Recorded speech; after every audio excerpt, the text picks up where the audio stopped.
আসসালামু আলাইকুম রহমতুল্লাহ। আজকে আরেকটি নতুন ভিডিও নিয়ে আপনাদের সামনে হাজির হলাম। স্ক্রিনে আমরা এখন যে আইপিএসটি দেখতে পাচ্ছি, আইপিএসটি দেখার চেষ্টা করি আমরা।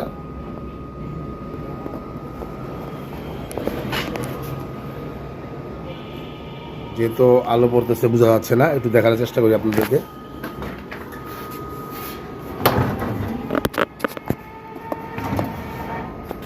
এটি হচ্ছে একটি 2 KB আইপিএস। ঠিক আছে, আইপিএসের কভারটা খুলে আপনাদেরকে দেখানোর চেষ্টা করব। এই আইপিএসটির মূলত সমস্যা হলো একা একা কিছুক্ষণ চলে, আবার চলে না, আবার প্রোগ্রাম নষ্ট হয়ে যায়, আবার দেখা গেল লাইন খুলে লাইন দিলে আবার চলে, মানে ওর মন মতো ইচ্ছা মতো চলে। ঠিক আছে, আমরা এখন আইপিএসটা খুলে একটু দেখার চেষ্টা করি। ঠিক আছে, বিদ্যুৎ কী সার্কিট দেওয়া, তারপর কথা বলবো। এটির মূলত সমস্যা হচ্ছে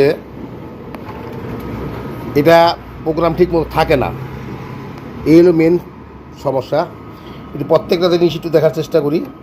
এটা হচ্ছে 78/5 এআইসি, প্রত্যেকটা মাল একটু দেখার চেষ্টা করি। ঠিক আছে, এটি হচ্ছে একটি 2 KB আইপিএস। এই আইপিএসটির মূলত হলো একটা মাদ্রাসার আইপিএস।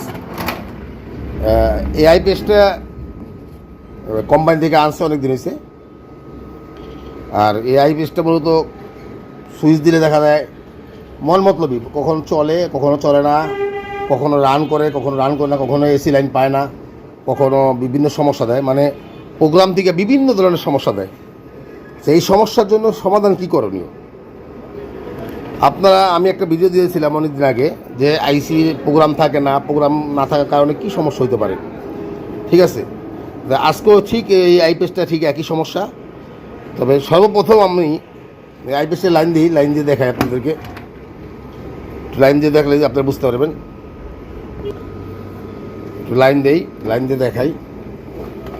একটা কিন্তু কানেকশন দেওয়া, আমি আরেকটা কানেকশন দিই। এই যে এটা কিন্তু প্লাস 24 ভোল্টের মাল, যেহেতু এটা এই 12, আর নিচে আমার একটা ব্যাটারি আছে। এই যে এখান দিয়ে আমি এখানে 12 করে আসছি, 12 এই যে লাইন দিচ্ছি। লাইন দেওয়ার পর কিন্তু আমাদের ডিসপ্লেতে কোনো কিছু শো করে না, মানে ঠিক মতো লাইনগুলিও ঠিক মতো পাচ্ছে না। ঠিক আছে, যেহেতু ডিসপ্লেতে সুই করতেছে না, আমরা এখানে দেখি কোনো ভোল্টেজ আছে কি না।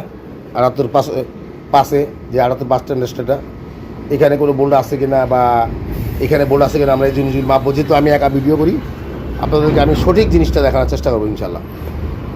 তো লাইনটা খুলে নিয়ে আবার একা মাপি, এবার দেখাই সমস্যাটা কি, তারপর আপনাদেরকে আবার বলতেছি।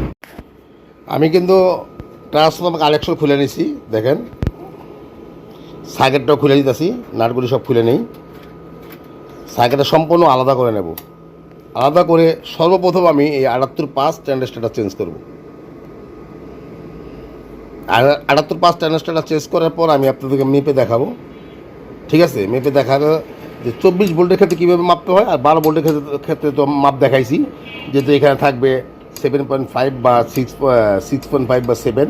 ঠিক আছে, আর 24-এর ক্ষেত্রে কত থাকবে সেটা আপনাদেরকে এখন দেখাবো। ঠিক আছে, তাহলে চলুন, আরেকটা নাট বাকি আছে, এই নাটটা আমি খুলে নিয়ে সর্বপ্রথম আমি 78/5 ট্রানজিস্টরটা চেঞ্জ করব।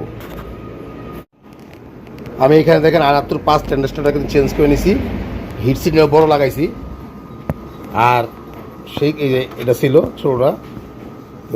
একটা জিনিস খেয়াল রাখবেন, এই ট্রানজিস্টারগুলি 78/5 ট্রানজিস্টার সবসময় একটু ভালো মানের দামিগুলি লাগাবেন, কারণ এই ট্রানজিস্টার কেটে গেলে কিন্তু আইসিতে ভোল্টেজ দেবেন, আইসি ভোল্টেজ না দিলে কিন্তু সামনের ডিসপ্লেতে আসবে না। ঠিক আছে, এটা দিয়ে কিন্তু সম্পূর্ণ ডিসপ্লেটা আসে, আর এই ট্রানজিস্টার উপরে সব। তো এখন আমি কী করি, একটু ব্যাটারি লাইনটা লাগাই, যেহেতু একটা লাইন লাগানো আছে 24 ভোল্টে, যেহেতু আমি যে 12-12-24 করে নিছি, দেখার চেষ্টা করি যে। ঠিক আছে, এখন আমি ব্যাটারি লাইনটা লাগাই দিচ্ছি। দেখেন ব্যাটারি লাইনটা কিন্তু আমি লাগাইছি, আমার ডিসপ্লেতে কিন্তু আলো আসছে, দেখছেন আমার কাছে ডিসপ্লেতে লাইন আসছে। ঠিক আছে, এখন আমি ভোল্টেজটা মাপবো। ঠিক আছে, ভোল্টেজটা ঠিক আছে কি না, ঠিক থাকে তাহলে ইনশাল্লাহ আশা করি আমার আইপিএসটা কমপ্লিট। মাপার ক্ষেত্রে প্রথম মাইনাসটা আমি মাইনাসে লাগাই নিছি। ঠিক আছে, আর মিটারে ধরতেছি, মিটারে আছে এখানে 10.9। ঠিক আছে, তাহলে এখানে একটু এটা লাগাই রাখি, তাহলে বুঝা দেবো 10.9 10.3 বা 2। এখন আমি আইপিএসটা চালু করি, এখানে 12.5। ঠিক আছে, তাহলে যেহেতু 24-এর মাল, যদি 12 মাল থাকতো তো এখানে 6.5 বা 7 দেখাইতো।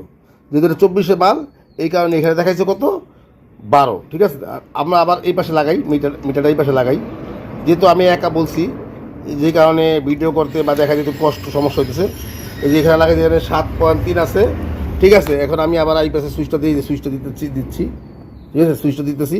সুইচটা দিলে কত আসে, এখানে আমার 12.5 আসছে। মানে আমার আইপিএসটা আশা করি দুটো সাইড কমপ্লিট আছে ইনশাআল্লাহ। এখন আমি এই কানেকশন দুটা দিব, কানেকশন দুটা দিয়ে আপনাদেরকে দেখাচ্ছি। আমি আশা করি ইনশাআল্লাহ আমার আইপিএসটি কমপ্লিট। এই যে কানেকশনটি লাগাইছি, এখন আমি ব্যাটারি কানেকশন লাগাবো এবং ওই আউটপুট লোডও দেবো। ঠিক আছে, আগে ব্যাটারি কানেকশনটা লাগাই।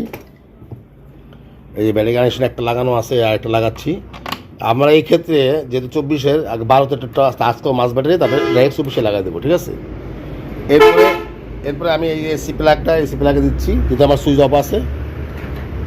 ঠিক আছে, তারপর আমার যে দোকানের যে আইপিএস আউটপুট লাইনটা আছে, সেই লাইনটাও আমি একটু পরে দিয়ে দিচ্ছি। এই যে আউট লাইনটাও কিন্তু আমি আইপিএসে দিয়ে দেবো। ঠিক আছে, যেহেতু এখানে বড়ই দেওয়া, এটা ঢুকতেছে না, আমি এটা অন্যভাবে সিস্টেম করে দেবো। সর্বপ্রথম আমি আগে আইপিএসটা চালু করি, রান করি, দিই আইপিএসটা রান হয় কি না। ঠিক আছে, এই যে ডিসপ্লে দেখেন লাইন আসছে, কিন্তু এবার আইপিএসটা সুইচ দিই। ইনশাল্লাহ আইপিএসটা আমার রান হচ্ছে। ঠিক আছে, যে সমস্যার জন্য আনছিল ইনশাল্লাহ সমস্যার সমাধান হয়েছে। কারণ একটা কথা আপনাদেরকে বলি, সেটা হলো এই ডিএসপি ক্ষেত্রে মেজর কিছু সমস্যা দেখা দেয়। সেটা হলো অনেক সময় প্রোগ্রাম থাকে না, বিভিন্ন সময় প্রোগ্রাম জায়গা আইপিএসের লাইন পায় না সমস্যার কারণে। এই যে একটা সমস্যা। আরেকটা হলো নো ফিডব্যাক দেখায়, এটা একটা সমস্যা। আরেকটা হলো এক্সট্রা হিট দেখায়, এটার একটা সমস্যা। আরেকটা হলো ওভারলোড দেখায়। এই ধরনের কিছু সমস্যাগুলি দেখায়। তা আপনারা বলতে পারেন, ভাই আপনি হঠাৎ করে কীভাবে বুঝলেন যে 78 খারাপ বা এই সমস্যা হলে?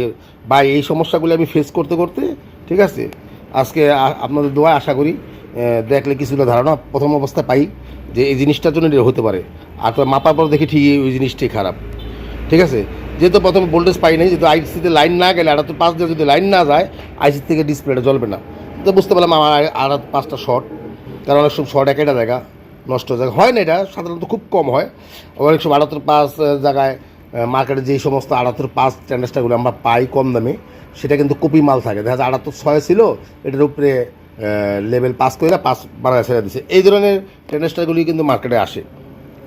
এর জন্য আমি সবসময় আপনাদেরকে বলবো, যারা আইপিএসের কাজ করেন তারা সবসময় এই 78.5-এর ক্ষেত্রে 78.5 একটু ভালো মান লাগাবেন, ভালো মানের রেজিস্টার লাগাবেন, ভালো মানের ক্যাপাসিটারগুলি লাগাবেন, ভালো মানের ট্রানজিস্টারগুলি লাগাবেন।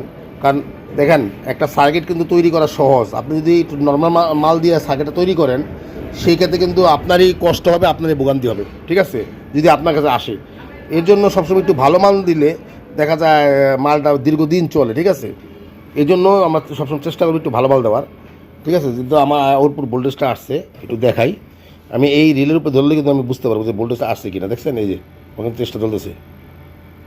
ঠিক আছে, আমার কিন্তু আইপিএসটি রান বর্তমানে। আমি আবারও সুইচটা অফ করি, দেখেন নাই, ভোল্টেজ নাই। আবার চালু করতেছি।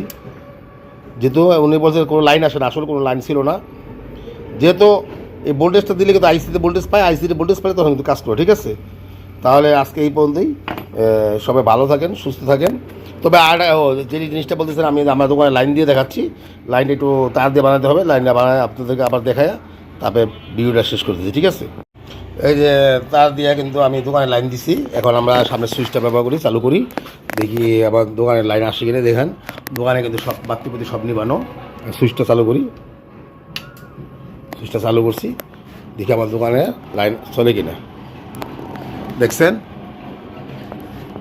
আমার আইপিএসটা কিন্তু সম্পূর্ণ কমপ্লিট। ঠিক আছে, সবাই ভালো থাকেন, সুস্থ থাকেন। আসসালামু আলাইকুম ওয়া রাহমাতুল্লাহি ওয়া বারাকাতুহু।